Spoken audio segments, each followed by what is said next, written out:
never. Менің атым доктор Шамла Деви. Мен мінез-құлық және дамытушы бағыттағы аға кеңесші дәрігермін. Ченнай қаласындағы Аполло балалар ауруханасында жұмыс істеймін. Мен бүгін сіздерге аутизм спектрі бұзылысы туралы қысқаша айтып өтемін. Негізінен, қазір аутизмі бар балалар әдетте туған кезде анықталмайды. Олар шамамен 2 жасқа келгенде, оларды әдетте ата-аналары, мектеп немесе басқа туыстары байқайды. Оларда сөйлеу кешеуіндеуі байқалады. Олар мама, папа, ми деп айтпайды. Басқа балалармен де қарым-қатынас жасамайды. Өз-өзіне тұйық болып гиперактивтілік танытады. Гиперактивтілік дегеніміз бір орында отырмайды. Олар анда-мында жүреді, бүкіл үйді айналып жүгіріп жүреді. Осындай гиперактивті мінез-құлықтары болады. Және олар көбіне өз әлемінде өмір сүреді. Мысалы, олар машинаны үнемі ас үй сөресінің шетінде немесе үстелде ойнайды. Олар жай ғана машиналар мен үйдің ішінде жүгіріп жүреді. Яғни, бұл балаларда белгілі бір әуестік болады. Аутизмі бар балаларда осындай ерекшелік кездеседі, және мұндай балаларды ерте анықтау керек. Диагноз неғұрлым ерте қойылса, емдеу соғұрлым тиімді болады. Өйткені егер олар 2 жас шамасында 3 жасқа дейін анықталса, баланы бейімдеуге, оқытуға болады. Және оларды қалыпты балалармен салыстырғанда кем дегенде 90-95 деңгейге жеткізуге болады.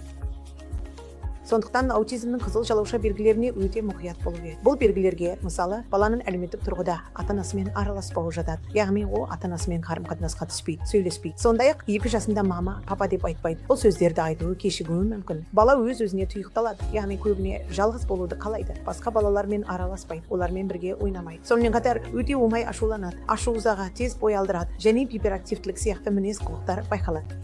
Әдетте балалар бізге Аполло балалар ауруханасына келгенде, біз ата-аналармен ашық сөйлесеміз, баланың тарихын толық түсінеміз, толық тексеру жүргіземіз, және балаға да сөйлесіп, толық бағалау жасаймыз. Содан кейін бізде қосымша мамандар тобы бар. Біз әдетте көп салалы тәсілді қолданамыз. Онда бізде сөйлеу терапевті болады. Ол баланың сөйлеуін бағалап, сөйлеу қаншалықты артта қалғанын, не істеу керегенін айтады. Сондай-ақ еңбек терапевті болады. Ол баланың гиперактивтілігімен жұмыс істеуге көмектеседі. Гиперактивтілікті қалай азайтуға болатынын, қолдың үйлесімділігін, сақ моториканы қалай жақсартуға болатынын үйретеді. Сондықтан еңбек терапевтері осында, және бізде баланың білім алуына көмектесетін білім беру психологы бар, осындай балаларды қалай оқытуға болатынын анықтайды. Сонымен біз мультидисциплинарлы тәсілді қолданамыз, және есту қабілетін бағалауды жасаймыз. Бала есту қабілеті дұрыс па, жоқ па, соны анықтаймыз. Сондықтан толыққанды бағалау жүргізілгеннен кейін нақты диагноз қоюға арналған арнайы клиникалық тест жоқ. Мысалы, егер сіз осы тестті жасасаңыз, балада қызу болса, біз термометрмен тексереміз де, солай деп айтамыз. Бірақ аутизмде нақты бір тест жоқ. Біз тип бағалау арқылы анықтаймыз.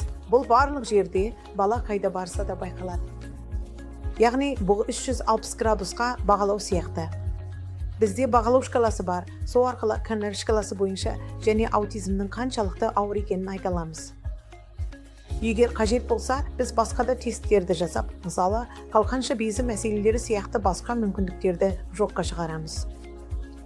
Сондықтан біз осындай бағалау жүргіземіз де, оларға нақты басқару тәсілін ұсынамыз.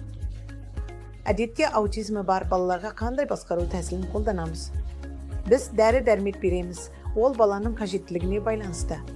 Екінші, біз мектеп мәселесінде талқылаймыз.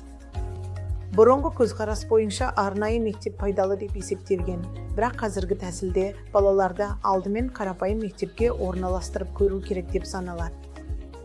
Егер олар қарапайым мектепте бейімделе алмаса, арнайы мектепке ауыстыруға болады, немесе аралас тәсілді қолдануға болады. Мысалы, таңертең арнайы мектепте, түстен кейін қарапайым мектепте оқу, не болмаса бір күн арнайы мектепте, бір күн қарапайым мектепте оқу. Осындай күндерді ауыстырып оқыту тәсілінде қолдануға болады. Және мектептен бөлек баланы күні бойы белсенді ұстауымыз керек. Біз оларға түрлі іс-әрекеттер ұйымдастыруымыз керек. Оларды белсенді қатыстыруымыз қажет. Жергілікті жерде логопедке, еңбек терапевтіне апаруымыз керек. Бізде арнайы педагог бар, ол балаға оқуды, үйренуді үйретеді. Ал мінез-құлық терапевті ашуланшақтық, мінез-құлықтағы қиындықтармен жұмыс істеуге көмектеседі. Сондықтан бұл өте маңызды. Біз міндетті түрде терапиямен ем жүргізуіміз керек және үнемі бақылауда ұстауымыз қажет. Себебі аутизмге келген науқастарға кем дегенде 3 жыл ем жүргізу керек. Сонда ғана жақсару байқалады. Біздің кеңестерімізді ұстанған кезде әдетте балалардың 90-95 қауіпті жағдайға жақындайды. Ата-ана ретінде көптеген ата-аналар келіп неге менің балам аутизм деп сұрайды. Біз әрдайым айтамыз, Құдай осындай балаларға қамқор болатын жақсы ата-аналарды таңдайды. Және бұл аутизм бұл күнә емес, ата-ананың да кінәсі емес.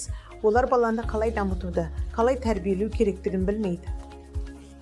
Бұл олардың кінәсі емес. Сондықтан мен ата-аналардың уайымдағанын қаламаймын. Бұл сіздердің ата-ана болу қабілеттеріңізді білмегендіктен емес. Сондықтан мен айтқым келеді, біз бармыз. Аполло ауруханасы, балалар ауруханасы сіздерге қолдау көрсету үшін бар. Және біз сіздерге жақсы қараймыз. Рахмет.